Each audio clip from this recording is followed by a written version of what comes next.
Your Honor, I will stand by my statement in the Senate under oath, Your Honor, and I would like to invoke my right for self-incrimination, Your Honor. Colonel Grijaldo, stop invoking your right against self-incrimination. Nobody's asking you any incriminating questions here. Binibigyan ka namin ng pagkakataon dito eh. Nung nasa Senado ka, ang tapang-tapang mo eh. Bakit dito ay mo magtapang ka rito? Ipakita mo yung the same candor, the same tapang na pinakita mo doon. Oh, matapang ka lang doon sa Senado kasi may kakampi ka. Yung tapang mo, nawawala eh. Tawagin mo yung kakampi mo. You cannot invoke your right against self-incrimination. Tell me if you have a criminal case against you regarding this issue. Galing ako sa serbisyo, iho, pero nakakahiya ka.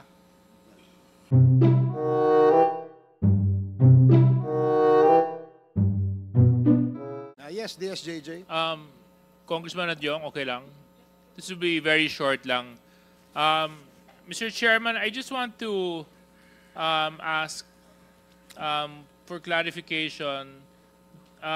Why are our two chairmen serving as resource persons to our discussions regarding Colonel Grijaldo? Is it because a certain incident happened?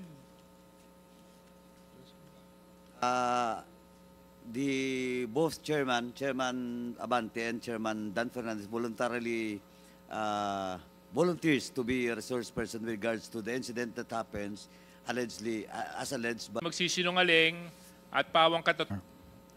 Okay. It's not absolute. Said under oath. In fact, we will take your statement as what. Ngayon, po ninyo, Colonel Grijaldo, at ninyo na ng mababang kapulungan ay at na tungkol sa issue ng EJK sa Pilipinas. Tama po ba yun? Your Honor, I would like to stand by my statement in the Senate under oath, Your Honor, and I would like to invoke my right for self-incrimination, Your Honor. Okay, but you have already stated your statement. So, Comsec, meron po ba tayong kopya nung affidavit ni Colonel Grijaldo? Your Honor, I apologize, we have not secured a copy of... But I think the very resourceful Chairman Acop will allow me to...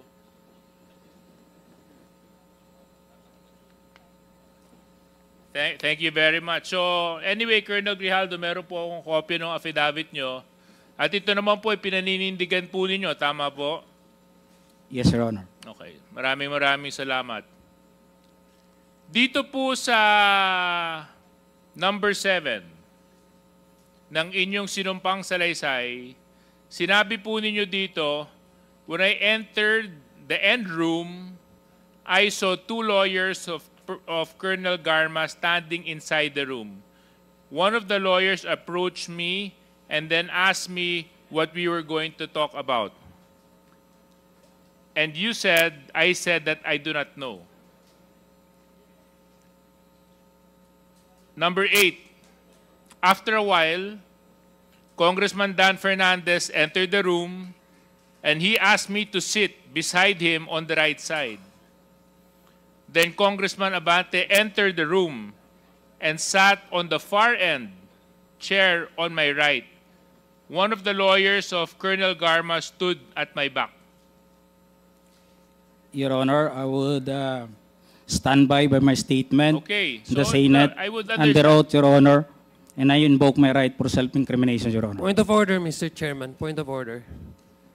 What is the point of I don't see any reason why our guest keeps on invoking his right against self-incrimination when Deputy Speaker J.J. Suarez was not asking him anything incriminating. He was just merely reading a portion of his affidavit. So I don't like, Mr. Chair, that this committee, that our resource person may impress upon the public that we are here to corner him and to incriminate him. Please, tigilan mo yan.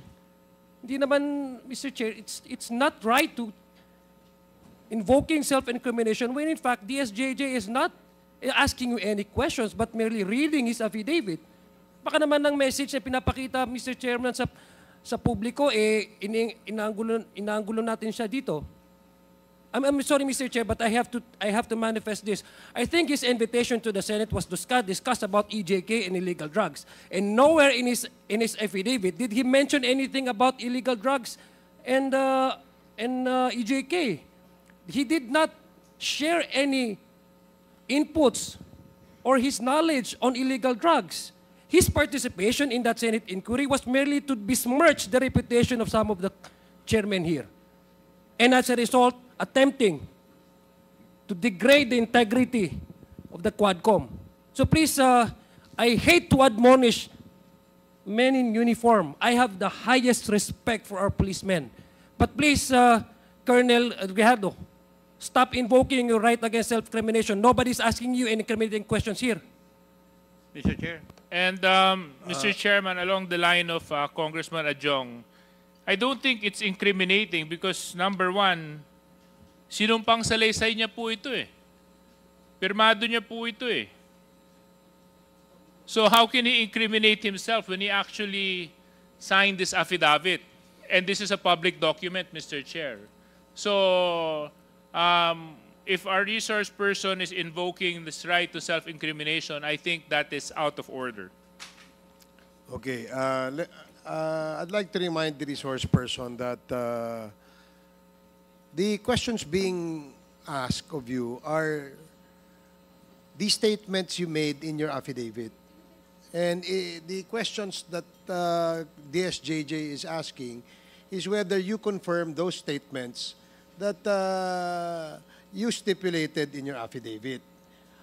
Dahil affidavit, pinirmahan mo yun, there's nothing incriminating no, dun sa tanong ni Congressman J.J. Suarez. So please, answer appropriately the questions being asked by the members. Congressman Acop? Mr. Chair, may we ask the resource person the basis why he is invoking his right against self-incrimination? Yeah, please answer. What is the basis of you invoking the right against self-incrimination?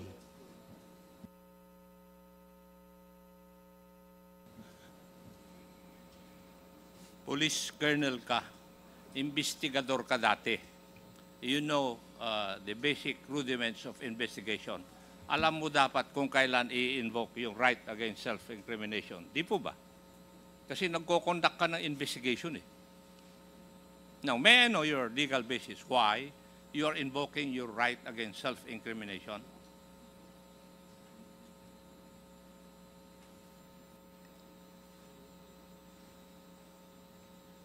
Mr. Chair, if he cannot provide any basis, I think I agree with the Honorable Adjong that he should not invoke that right. Thank you, Mr. Chair. Thank you. I share the sentiment of Congressman Acop. If indeed the resource person cannot explain to this committee why he is invoking his right against self-incriminations in reply or in response to the questions raised by DSJJ Suarez, then I would agree that the gentleman is out of order. And perhaps, do you have a lawyer with you, Colonel Grijaldo? Nandito, may abogado ka ba? Would you like? Wala po, Your Honor. Do you want us to provide you a lawyer? No, Your Honor. Because your lawyer or lawyers that we can provide you will assist you on telling you what your rights are in this committee hearing. So, gusto mo bang mag-provide kami ng abogado?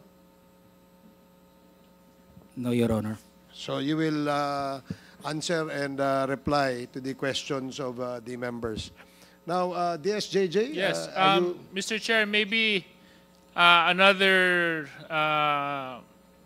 opportunity we can provide to the resource person. Colonel Grijaldo, kung kayo po ay hindi komportable, dahil nga maraming nanonood at nasa publiko po ang hearing na ito, would you want or would you request for an executive session so that you can divulge the details and the truthfulness to the affidavit that you executed in the Senate hearing?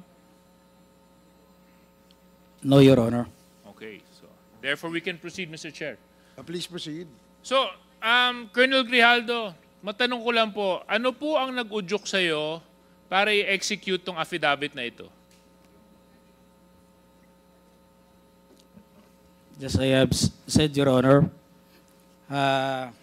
during my opening statement in the Senate, it was Tuesday. We have a hearing here on Tuesday, and we ended up on the Wednesday on the event of the Typhoon Christine. And as I have said, I go back to my home, and dinibdib ko po yung nangyari sa akin, Your Honor. And I never told this to my wife that time for 2 days. Until such time on the Friday, I was informed by the PIHAW that I'll be attending a Senate hearing.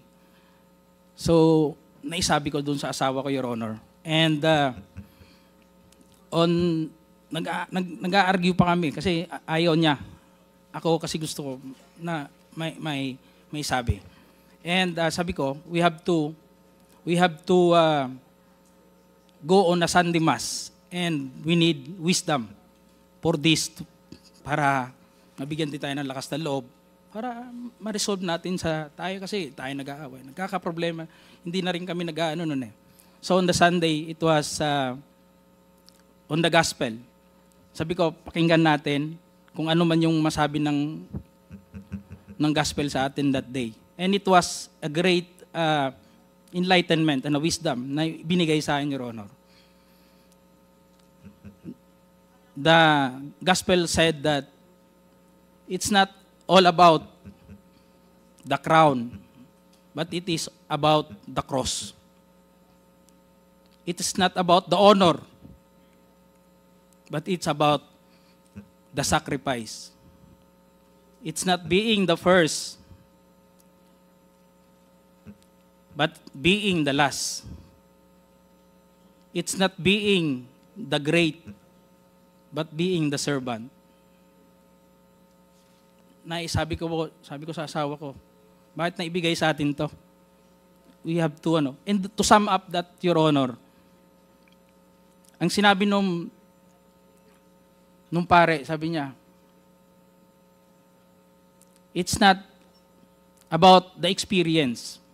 Because yung experience kasi natin sa buhay, it may be good or bad. But it's all about the lesson learned that time, Your Honor. So I have that courage, and even my wife submitted to my decision.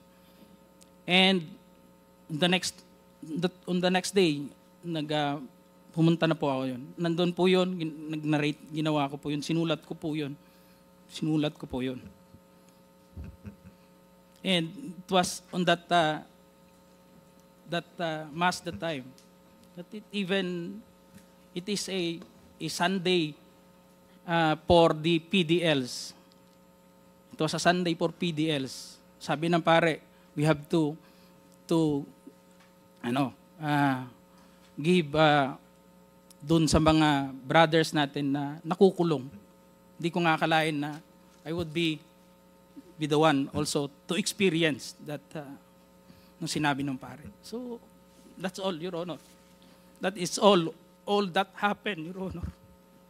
Well, you know, oftentimes we need experiences to encourage us and to push us to search for the truth.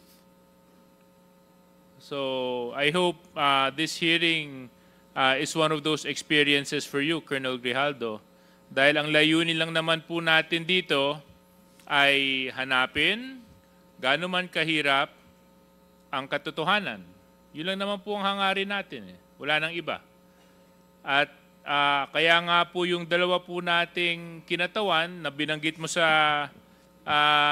affidavit mo ay pansamantalang tumayo at umalis bilang chairman just to show that we are fair in handling this very sensitive issue. Because you made serious accusations in your affidavit, Colonel Grijaldo. And if indeed enlightenment has happened to you when you executed this affidavit, and you mentioned that you stand by your affidavit, so let's test whether or not it is the truth, Colonel Grijaldo. Yes, Your Honor. Okay. As I have said, I will stand by. I am humbled by my experience, Your Honor. I'm with sure this, you're Your Honor, but Mr. Colonel Grijaldo, I will stand by with my statement you have to under understand oath one in thing. the Senate, Your You have Honor. to understand and I one would like thing to lang po. invoke my One right thing lang po. for self-incrimination, Your Opo, Honor. but you have to understand one thing, Colonel Grijaldo. Okay lang po yun kung para sa'yo. Ang problema ho, ang dami mong dinamay eh. Kung para sa'yo lang yon, hindi sana natin gagawing issue to eh. Ngunit ang idinamay mo dito ay mga taong walang kinalaman o mga inosente. Eh paano naman po sila? Paano naman po yung mga karapatan nila? Paano naman po yung boses nila? Paano naman yung katotohanan nila? Hindi pa po natin sila pahahalagahan dahil panghahawakan lang natin yung sinabi mong enlightenment mo? But they have their own rights too, Colonel Grijaldo. So Colonel Grijaldo, siguro wag na tayong paligoy-ligoy pa. With the permission of Mr. Chairman,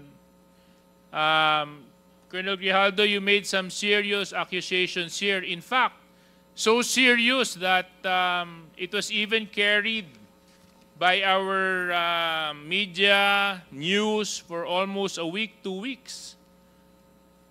And because of your accusations, you've tarnished the very reputation and integrity of the committee and the House of Representatives. Things that I will not allow dahil ito pong posisyon na inuupuan namin, ay ito po ay posisyon ng tiwala na ipinagkaloob sa amin ng taong nagtitiwala sa amin. At kailanman hindi ako papayag na may mga tao na magdudungis at magtatapon ng kasinungalingan para sirain ang integridad ng trabaho ng House of Representatives at syempre ng komitibang ito. So Colonel Grijaldo, sinabi mo po dito sa inyong sinumpang salaysay that you were persuaded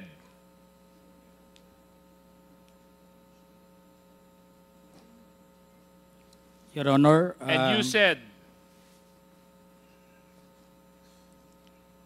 ikaw naman, Colonel, ganito lang yan. Alangan namang walang insidente o mangyayari sa panahon na yon. I answered that I served as COP, Chief of Police in Mandaluyong during COVID-19 pandemic, and there were less crimes committed and we did not receive any reward from anyone. I added that we only receive funds as additional MOOE support fund for the Peace and Order Fund of the LGU. But dito po sa earlier part, sinabi mo that you were persuaded. Is this true, Colonel Grijaldo? Your Honor, I will stand by my statement in the Senate under oath, Your Honor, and I would like to invoke my right for self-incrimination, Your Honor.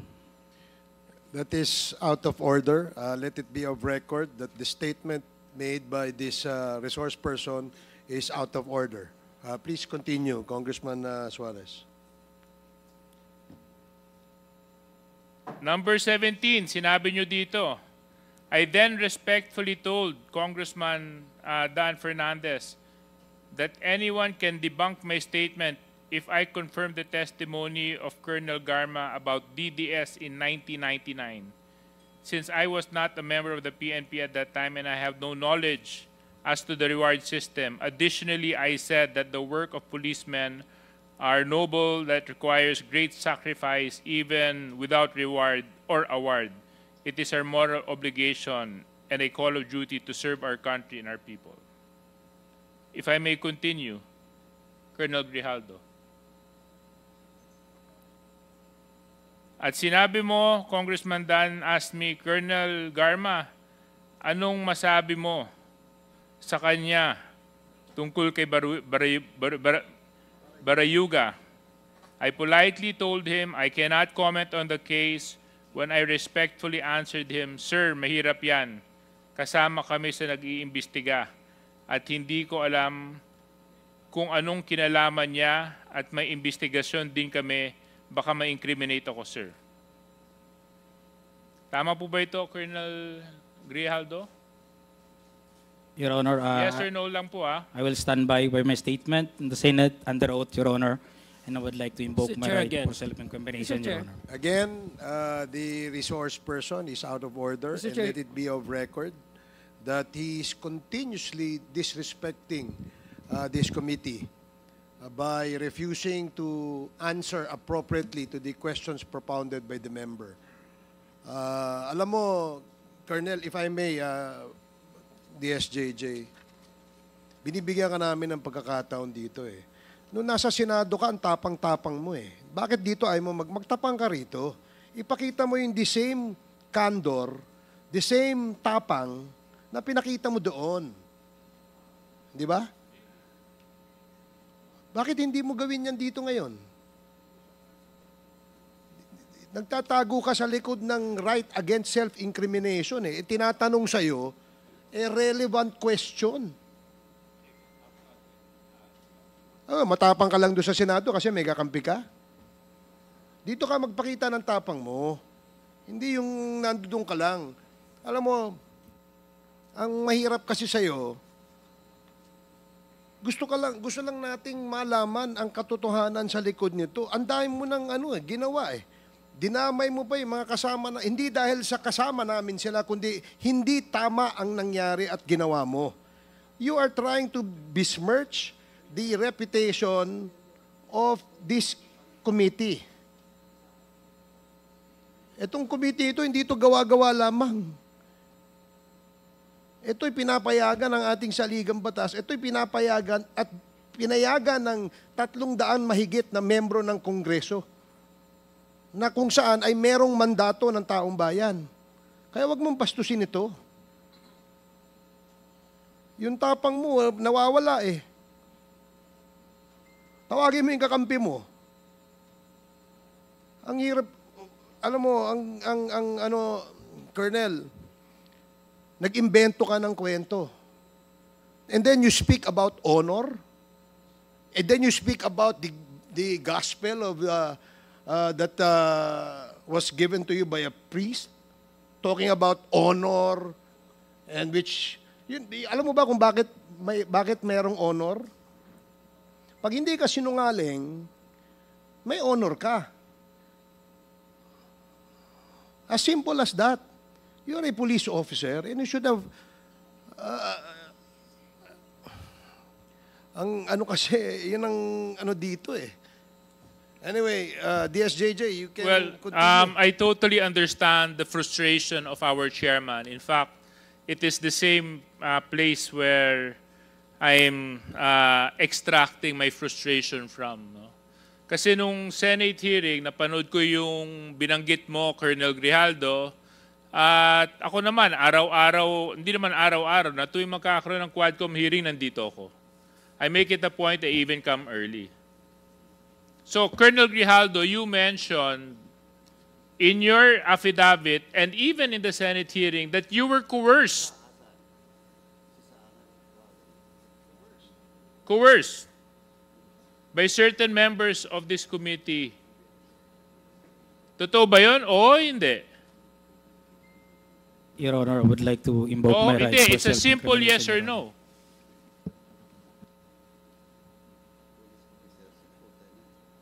Mr. Chairman.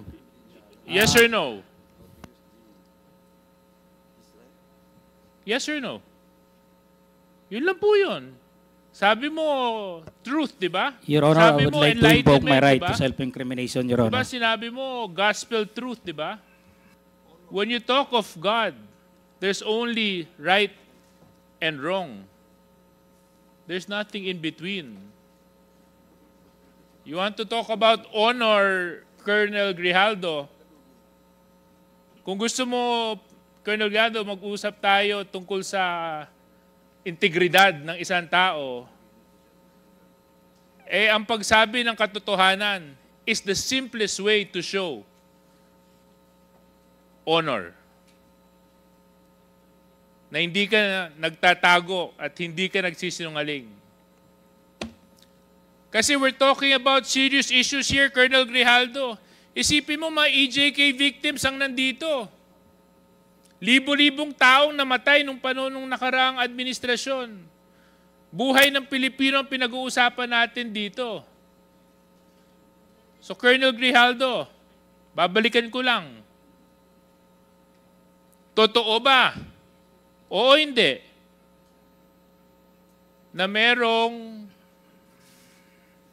pumilit sa iyo na magsalita na hindi naaayon sa katotohanan dito sa Quadcom. Your Honor, I would like to invoke my right for self-incrimination, Your Honor. Mr. Chair, point of order. What is the point of order, Congressman Ako? The resource person has not answered my question a while ago, and he's still invoking his right against self-incrimination, which is improper. Even Supreme Court decisions say so. You're just telling me your ignorance of the law. You cannot invoke your right against self-incrimination. Tell me if you have a criminal case against you regarding this issue. Galing ako sa serbisyo, iho, pero nakakahiya ka. Thank you, Mr. Chair. Pag ako na magtatanong, Thank you. sasagot ka. Dahil isasite kita in contempt again. Thank you, Congressman Sir Chair. Ako. Sir Chair, just a quick I'm surprised manifest. why he became an officer. Yes, just are you want done? to- Are you done, DSJJ? Just a last point lang, Mr. Chair, kay Colonel Grijaldo. Before Congressman Adjong, I know naman may good friend is very generous with his time. Colonel Grijaldo, sa maraming pagkakataon na inimbitahan ka ng Quadcom, pagkatapos mo magsalita sa Senate, hindi ka nagpakita. At ang dinadahilan mo ay meron kang left shoulder injury. Tama po ba yon? Yes, Your Honor. Was that incriminating, Colonel Grijaldo? Was that answer to your shoulder incriminating? Hindi naman, di ba? Ang dinadahilan nyo, kaya hindi kayo nakakadalo, dahil maya't maya po kayo ipinapasok sa Pasig Hospital dahil nag-undergo po kayo ng therapy sa inyong kaliwang balikat. Tama po ba yon, Colonel Grijaldo? I have my left shoulder operation, Your Honor. You have your... Left shoulder operation, Your Honor. So inopera din po kayo. Yes, Your Honor. Okay. Tapos, Colonel Grijaldo, ang nakakapagtaka po, yung ilan sa mga pinadala nyo pong mga dahilan kung bakit hindi po kayo makakadalo ay galing sa isang klinika na matatagpuan sa isang mall. Bakit hindi po orthopedic doctor ang nag-issue ng medical certificate ninyo kundi isang clinic na matatagpuan sa isang mall?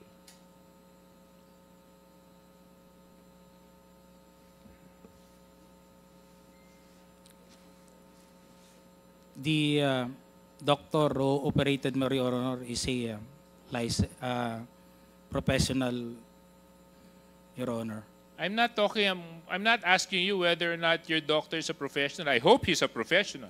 Yes, Your Honor. Because if he wasn't a professional, then may God be with you because he conducted surgery on you. Yes, Your Honor. So thank God he's a professional. But Yes, I'm not Your asking the qualifications of your surgeon. I'm asking kung sa sobrang laki ng dinadala mong problema sa inyong kaliwang balikat at kinailangan po itong operahan, bakit isang klinika sa isang mall ang nag-issue ng medical certificate mo at hindi isang orthopedic surgeon? That is not a clinic, Your Honor. It is a hospital, Pasig Hospital, that responsible in giving the medical certificate, Your Honor. I suggest, Colonel Grijaldo, you refresh your memory. Kasi yung isa sa mga una mong pinadala sa amin ay nung amin pong sinearch yung address, mall po ang location niya. So again, Colonel Grijaldo, I'm asking you, it's not too hard. Sasabi lang po kayo ng katotohanan. Kayo po ba nung panahon yun ay umiiwas dito dahil nakapagsalita kayo sa Senado? Colonel Grijaldo? No, Your Honor. It is a necessary, Kasi kung Your Honor, to have my operation, Your Honor. Kasi kung hindi And po I kayo... am suffering a pain on that time, Your Honor. Oh. Because this happened during my cadetship, Your Honor. And during that time, there were no operation being conducted na nangyari at kumikirot po talaga to, Your Honor. And I have no reason to escape or to not going to this honorable Quadcom committee, Your Honor, because I was able to attend 4 Quadcom hearing, Your Honor, and I was already giving my statement, Your Honor. Opo. Yes, And you were attending. In fact, I would see you in the back. Kaya nga nagulat ako nung nakapagsalita ka ng mga hindi makatarungang mga statements at nakapagbitaw ka sa Senado nung nagkaroon ng hearing doon. Nagulat na lang po ako pagkatapos niyo po magsalita doon, bigla na lang po naging unavailable na kayo. Bigla na lang sumakit ang balikat ninyo. At bigla na lang kinailangan na maoperahan ang balikat ninyo. It may, Your Honor, it will incur considerable amount, Your Honor, for the payment of the operation. And I'm still contemplating to find money for that operation, Your Honor. And I was been confined on that hospital. The option was given was to relieve the pain, was only to have therapy. And I asked the doctor for that period na hindi pa ako maka-attend na sabi ko, i-therapy lang muna, Doc. Then, kung makapag-produce na ako ng considerable amount for the payment of the Alam operation, mo, Colonel Grijaldo, kayo po I ay will isang, submit for an operation, Your Honor. Kayo po ay isang police officer.